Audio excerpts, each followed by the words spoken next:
E aí, Iowa Crew? O Oeste Selvagem ganhou seu apelido pelos muitos pistoleiros, bandidos e criminosos que vagavam pela fronteira americana. Mas poucas pessoas realmente entendem o quão selvagem o Velho Oeste poderia ser. Hoje, olhamos para trás, para um homem com uma reputação vil e infame, que simboliza a selvageria implacável do Velho Oeste. Embora não tenha matado tantos quanto outros naquela época, seus atos sombrios foram muito mais chocantes. Hoje, estamos falando sobre um homem que ganhou o apelido de o Ted Bundy do Velho Oeste. Nossa história começa em 1856, quando Stephen D. Richards nasceu em Wheeling, West Virginia.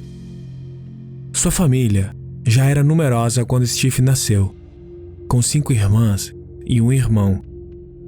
Sua mãe era uma metodista devota e seu pai trabalhava como fazendeiro. Quando Stephen tinha 6 anos, a família Richards fez as malas e se mudou para Ohio, estabelecendo-se no vilarejo Quaker de Mount Pleasant.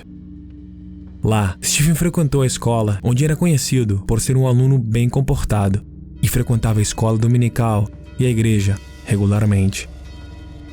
Nada em sua educação daria um indício das tendências desagradáveis que Stephen teria mais tarde em sua vida. Há apenas um incidente da sua infância que pode ter sido uma pista para a visão posterior de Stephen sobre a vida.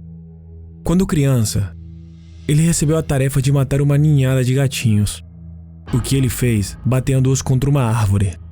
Ele descobriu que não era atormentado por nenhum sentimento de culpa e até mesmo gostou do ato horrível, um aspecto sinistro da sua personalidade que ele demonstraria mais adiante na estrada, com atos sombrios semelhantes. Stephen cresceu para ser considerado um jovem bonito, carismático e querido por todos que o conheciam. Existem relatos conflitantes sobre a aparência exata dele. Algumas descrições afirmam que ele tinha 1,80 m de altura e era forte, com cabelos escuros e olhos azuis.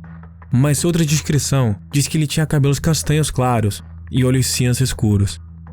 De qualquer forma, sua boa aparência o ajudaria mais tarde na vida, ajudando-o a evitar facilmente suspeitas e ganhar a confiança das pessoas.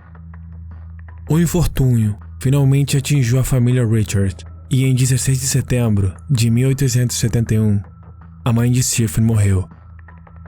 Não se sabe o que a matou, mas sem sua mãe, a família de Stephen dependia dele para ajudar a contribuir. Então, ele morou e trabalhou em casa até os 20 anos. Ele também, frequentemente, ajudava outros agricultores da região. Também aos 20 anos, Stephen ficou noivo de uma jovem chamada Anna Milhorn. Mas nessa mesma época, ele pegou a estrada viajando. Stephen partiu para o oeste, mudando-se para Iowa, em busca de um trabalho mais estável e sua fortuna, como muitos jovens faziam, embora o casal mantivesse correspondência por meio de cartas. Enquanto estava em Iowa, Stephen começou a trabalhar como atendente no Iowa Lunatic Asylum, onde seu trabalho era enterrar os pacientes falecidos. Este trabalho teria uma influência incrível na visão de Stephen do mundo e da própria humanidade. Seu tratamento constante com os pacientes falecidos o levaria a se acostumar e a ficar insensível à morte, e aparentemente perder toda empatia pelos outros seres humanos. No final de 1876, Stephen deixou sua ocupação sombria e começou a vagar sem rumo pelo meio oeste. Ele rapidamente se aproximou de homens que mais tarde referiu como tendo ocupações questionáveis. Logo, o jovem começou a movimentar notas falsas e a se relacionar com ladrões de trens. Eventualmente, ele se mudou para Nebraska, onde ficou em Hastings e Kearney, encontrando problemas em todos os lugares que ia. Em cada lugar em que ficou, Stephen se viu em uma série de tiroteios, que, segundo ele, terminavam com ele atirando em seu oponente a cada vez. Sem se preocupar com o bem-estar deles, Stephen nunca verificou se os outros homens sobreviveram aos tiroteios e simplesmente continuava seu caminho.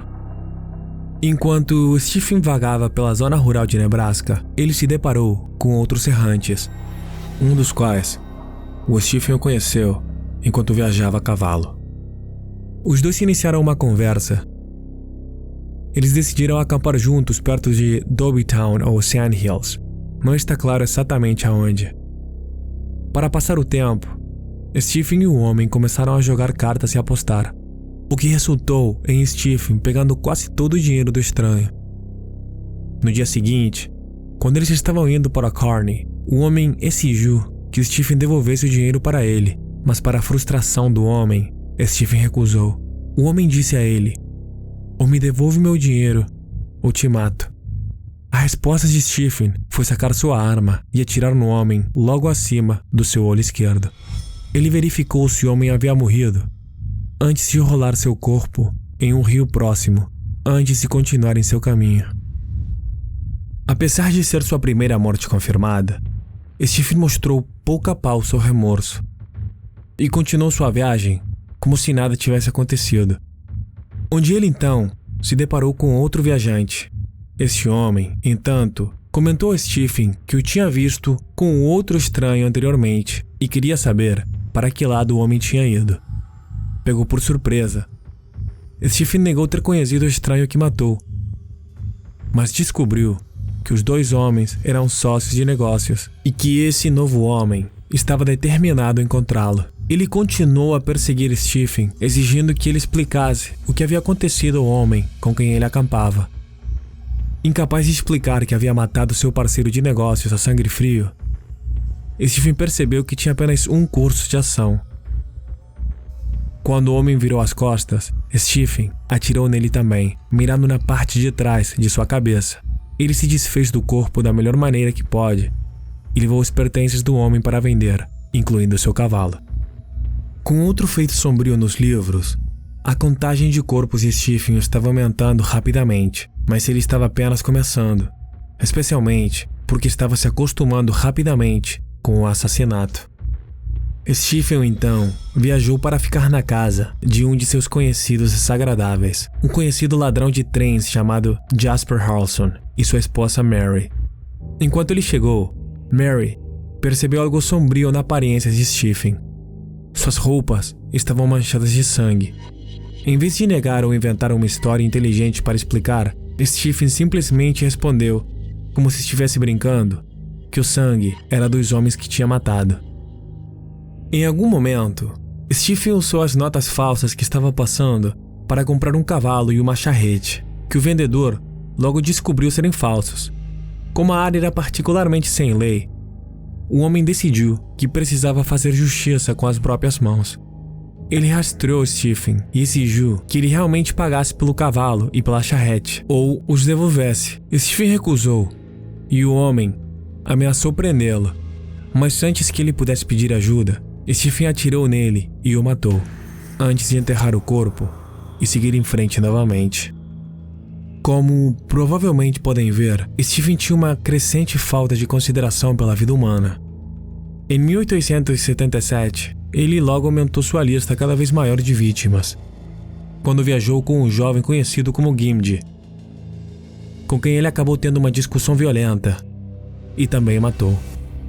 Aparentemente, a discussão dele foi desencadeada quando Stephen acordou Gimdi às 3 horas da manhã e insultos pontiagudos rapidamente começaram a voar. Stephen mais tarde lembrou, citação: "É uma coisa boa que você não queira dizer tudo o que diz", eu disse. "Mas eu falo sério", disse ele. "Você não quer dizer isso", eu disse. E ele pegou seu revólver e disse: "Aqui está algo que confirma tudo o que eu digo." Engatilhou-o. Eu olhei para ele e pensei: o idiota age como se quisesse atirar. E peguei meu pequeno 33 e coloquei um tiro na cabeça dele. Esse foi o primeiro problema real que tivemos. A onda de crimes de Stephen só parou quando ele foi preso e colocado na prisão em Kearney por furto em 1878. Mas as autoridades que o encontraram não tinham ideia da verdadeira profundidade de seus atos sombrios. Ele foi mais uma vez livre no final daquele ano. Enquanto estava na prisão, Stephen tinha se conectado com Mary Harrelson, a esposa do ladrão de trem. Mary estava desesperada por dinheiro e fez um acordo com Stephen de que lhe daria a escritura da sua casa por $600. Mal sabia ela que estava recebendo um assassino em sua vida, algo de que se arrependeria mais tarde. Jasper Harrelson estava fugindo das autoridades por seus próprios crimes, e embora ele aparentemente ainda fosse casado com Mary, Stephen e Mary supostamente também se casaram. Um movimento que muitos acreditam ser uma tentativa de Stephen de roubá-la das terras que ela possuía, e parece que essas especulações podem estar certas. Qualquer felicidade conjugal terminou depois de um mês, quando as inclinações assassinas do Stephen se voltaram para sua nova esposa e seus 3 filhos pequenos, Daisy, de 10 anos, Mabel, de 4 anos e Jesse, de 2 anos. Mary provavelmente sabia que Stephen tinha matado pelo menos 2 vezes antes, como ele havia admitido a ela quando ela o viu coberto de sangue. Mas, como uma mãe solteira em 1800, Mary teria precisado de um marido para ajudar a cuidar dela e de sua família. E mesmo o marido que matou era melhor do que a miséria sozinha. Ou então ela pensou. Em 3 de novembro de 1878, Stephen acordou antes do resto da casa e saiu para cavar um buraco com uma pá. Em seguida, ele pegou um machado e voltou calmamente para dentro da casa, onde matou sucessivamente a Mary, Daisy, Mabel e Jesse. Como exatamente Stephen matou a família está em debate, embora nenhum dos meios alegados tenha sido menos horrível. Um jornal relatou que Stephen mais tarde alegou que usou um machado para matar a família inteira enquanto eles ainda dormiam, indo de um quarto para outro. Stephen diria que a maioria deles morreu após os primeiros golpes. Todos, exceto a Daisy, que citou, contorceu-se de dor por algum tempo. Em outro relatório, ele matou a Mary e uma das crianças usando um ferro e agrediu fisicamente as outras até que elas também morreram. Bem acostumado a matar neste momento, Stephen alegadamente limpou o sangue e esfregou o chão antes de se sentar para tomar o seu café da manhã. Ele então carregou os corpos e os colocou no buraco que havia preparado. Sempre que alguém perguntava o que havia acontecido com Mary e seus filhos, Stephen respondia calmamente que ela havia deixado a cidade para encontrar o seu marido Jasper. Em algum ponto, Stephen começou a usar pseudônimos, provavelmente para evitar qualquer conexão com ele e seus muitos assassinatos. Quando seu novo vizinho, um imigrante sueco chamado Peter Anderson, pediu-lhe ajuda em suas terras, Stephen se apresentou como Dick Richardson. O relacionamento deles se quebrou quando Stephen ofereceu a Peter uma refeição que ele havia feito e o homem ficou gravemente doente. Peter disse aos outros vizinhos que suspeitava que Stephen estava tentando envenená-lo. No dia seguinte, Peter foi até o Stephen com sua acusação, que Stephen negou. Os dois então começaram a discutir, com Peter supostamente atacando o Stephen com uma faca.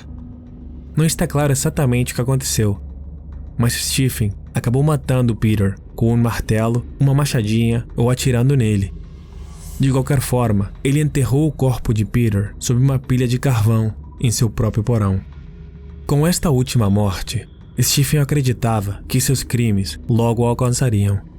À noite, ele fez as malas para fugir de Kearney antes que fosse pego. No entanto, Stephen cometeu um erro importante. Ele decidiu roubar os cavalos de Peter, o que alertou seus vizinhos de que algo estava errado, especialmente porque eles sabiam que Peter pensava que Stephen tinha tentado envenená-lo. Quando eles confrontaram Stephen sobre o paradeiro de Peter, ele disse que estava dentro da casa, o que era tecnicamente verdade. Quando eles entraram para encontrar o Peter, Stephen viu sua oportunidade de escapar e aproveitou. O corpo de Peter foi rapidamente descoberto e logo o governador de Nebraska emitiu um mandado de prisão para Stephen D. Richards, com recompensa de $200. Cartazes de procurado foram desenhados, mostrando Stephen de 22 anos com um grande bigode. Stephen estava realmente fugindo, com muitos em Nebraska procurando por ele. Enquanto estava na estrada, ele se encontrou com Jasper Harrelson, que ainda estava se escondendo das autoridades. Os dois viajaram juntos por um tempo. Não se sabe se Stephen contou a Jasper sobre o destino sombrio de sua esposa e filhos, mas eles parecem ter se separado quando Stephen voltou para Mount Pleasant, Ohio. Stephen acreditava que ele tinha chegado em caça livre, mas mal sabia ele que os panfletos de procurado com seu rosto impresso neles tinham chegado aos estados vizinhos. Em 20 de dezembro de 1878, Stephen compareceu a um baile de salão com duas mulheres e lá foi localizado pelo policial com olhos de águia, McGrew. Reconhecendo Stephen como um assassino procurado, McGrew procurou a ajuda de um guarda penitenciário e os dois pegaram suas espingardas e partiram para caçar um assassino. Eles encontraram Stephen caminhando por um campo com as duas mulheres. Quando Stephen viu os homens armados se aproximando, ele disse às mulheres para correrem de volta para a cidade, para que ele pudesse lutar seu caminho para a liberdade. Mas quando as mulheres não foram embora, Stephen se rendeu, em vez de começar um tiroteio. Mais tarde, ele declarou: "Se eu não tivesse as duas meninas comigo, acho que o policial McGrew, que me prendeu, seria um homem morto. Qualquer um de nós seria, pois eu teria atirado." Ainda assim, outros relatos contam histórias totalmente diferentes de como o notório assassino foi finalmente levado à justiça. Por exemplo, em uma versão de sua captura, alguém que Stephen costumava conhecer o reconheceu em uma cidade próxima a Mount Pleasant e ajudou a prendê-lo. Em outra iteração, Stephen teria sido preso em Austin, Texas.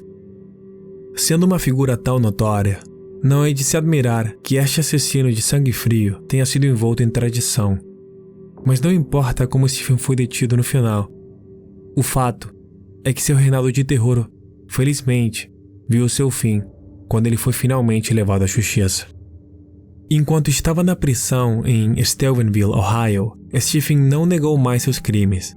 Na verdade, ele gostava de falar sobre eles, em detalhe. Stephen decidiu escrever 2 artigos para o jornal local, onde confessou um total de 9 assassinatos em 3 anos. Atrás das grades, Stephen também deu uma entrevista a um repórter. O repórter o descreveu como brincalhão, despreocupado e alegre, ao mesmo tempo em que afirmou que ele foi um açougueiro por seus muitos crimes. Para o repórter, Stephen disse: "Eu matei 9 pessoas e não posso dizer que me sinta pior por isso. Eu tenho apenas um desejo agora no mundo. Eu gostaria de matar mais 2 pessoas." Quando o repórter perguntou quem, Stephen respondeu: "Um pregador." E o repórter perguntou se ele sentiu uma pontada de consciência quando matou os filhos da Mary Harrelson, ou se ele se arrependeu de tirar suas vidas. Stephen riu antes de responder: "Nem um pouco. Foi como matar um monte de porcos. Enquanto a pontada, como você disse, eu não senti nada, apenas que tinha me livrado da multidão." O público ficou indignado com seus vários crimes e com a maneira petulante com que os discutiu. Na mídia do século XIX, Stephen ficou conhecido como o monstro de Nebraska, o assassino do condado de Kearney, o monstro do Ohio e até mesmo um príncipe dos assassinos. Em sua jornada de volta a Kearney para seu julgamento, as autoridades frequentemente tinham que mover o Stephen, já que turbas se formaram fora das prisões na esperança de linchá-lo. Stephen pareceu gostar da atenção, pois perguntou se toda a cidade estava lá para vê-lo. Foi sua atitude durante o julgamento que mais tarde, nos tempos modernos, lhe valeu o apelido de o Ted Bundy do Velho Oeste. Na época, ele foi descrito como manifestando indiferença suprema ao seu destino e por seus crimes, mas também se apresentando como carismático e articulado, bem como Bundy. Também como Bundy, Stephen era grandioso e acreditava que um livro deveria ser escrito sobre ele, algo que ele mesmo considerou fazer. Assim como Bundy, a boa aparência de Stephen lhe rendeu simpatia e dúvidas. Stephen e Bundy usaram seu charme, aparência e inteligência para manipular os outros. A maior diferença entre os dois era que Stephen parecia não obter nenhuma satisfação com suas mortes e que não tinha nenhum método preferido de matar. Um amigo de um repórter fez um comentário sobre Stephen que foi publicado mais tarde dizendo: "Ele não se parece com o assassino. Ele tem um rosto agradável. Sua voz é como a de uma mulher e seus olhos não são nada selvagens. Pelo contrário, são brandos e bastante expressivos de confiança. Um homem com olhos assim pode ser um assassino?" Na época, o público se esforçava para entender como alguém como Stephen conseguia matar tantas pessoas sem nenhum remorso, já que muitas vezes se acreditava que os criminosos deviam ser das classes mais baixas e não particularmente inteligentes. A resistência de Stephen destruiu seus estereotipos, algo que lhe trouxe muita fama, mesmo depois da sua morte. Aos 23 anos, Stephen D. Richards foi condenado pelos assassinatos de Mary Harrelson, seus filhos e Peter Anderson. Em 26 de abril de 1879, ele foi executado publicamente por enforcamento e entre 2.000 e 25.000 pessoas compareceram para assistir. Ele demorou 15 minutos para morrer. Uma fotografia foi tirada de seu cadáver dentro do seu caixão, que o mostra escorado para que todos os espectadores olhem boquiabertos. Na época, os médicos queriam que Stephen doasse seu corpo para estudá-lo. E embora ele tenha recusado, o corpo de Stephen foi roubado na noite após sua execução. Foi devolvido mais tarde, mas não por muito tempo. Em algum momento, ele foi desenterrado novamente e seus ossos foram espalhados por Kearney. Foi relatado que o jornal do condado de Kearney teve seu crânio e o manteve na janela de seu escritório. Hoje, a localização de seus ossos é desconhecida, mas suspeita-se que tenham sido jogados em um poço. A notória história de Stephen nos fascinou ao longo da história, não apenas por como ele conseguiu usar seu charme e carisma para semear dúvidas nos espectadores durante seu julgamento, mas também pela total falta de compaixão e remorso que ele demonstrou por suas vítimas.